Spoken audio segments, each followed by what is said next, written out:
নমস্কার, আপনাদের সামনে আজকে আমি লোটে মাছের ঝুড়ি করে দেখাচ্ছি।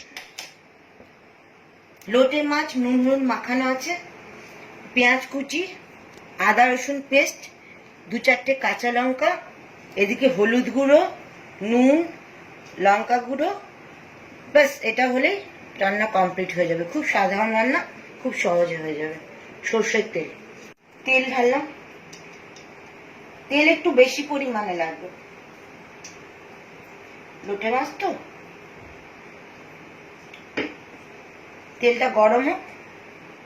তেলটা গরম হয়ে গেছে, আমি একটুখানি চিনি দেবো, জাস্ট কালারের জন্য। চিনিটাকে একটু নেড়ে নিই।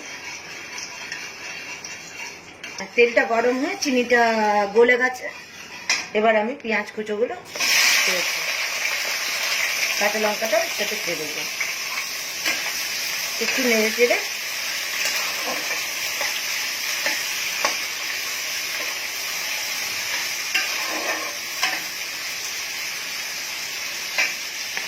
আমি সবকিছু আদা রসুন পেস্ট,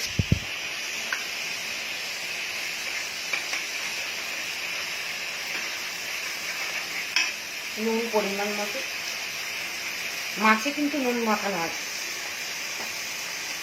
হলুদ গুঁড়ো, আর লঙ্কাটা যে যেমন ঝাল খাবে সেরকম অনুযায়ী, তবে এই মাছে একটু ঝাল বেশি হলে ভালো লাগে খেতে।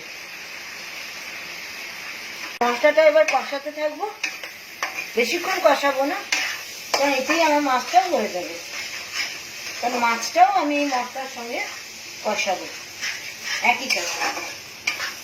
এবার এর মধ্যে আমি মাছটাও দিয়ে দেবো। এটা আমি খুবই সহজ পদ্ধতিতে করছি।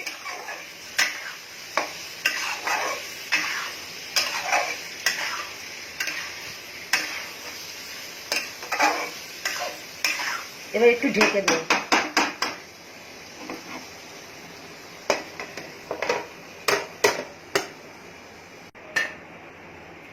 ঢাকাটা খুলে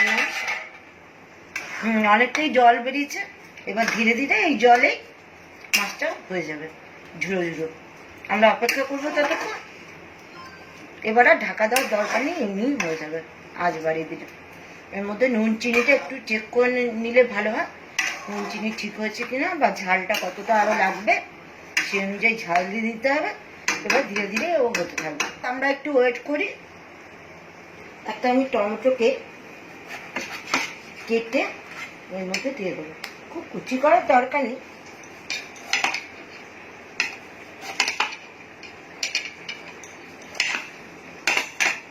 টমেটোটা আমি দিয়ে দেবো।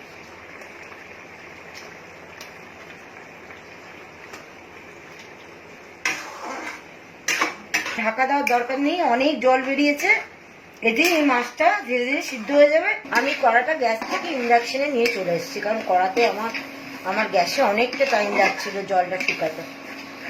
হয়ে গেছে আমার কমপ্লিট, রেডি হয়ে গেছে পুরো।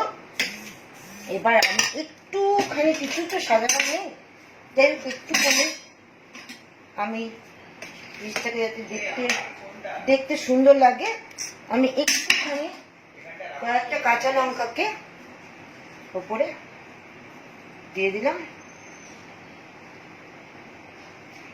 দেখতে ভালো লাগার জন্য। সবাই খেয়ে দেখো কেমন লাগে, খুব সহজেই ঝটপট হয়ে যায়।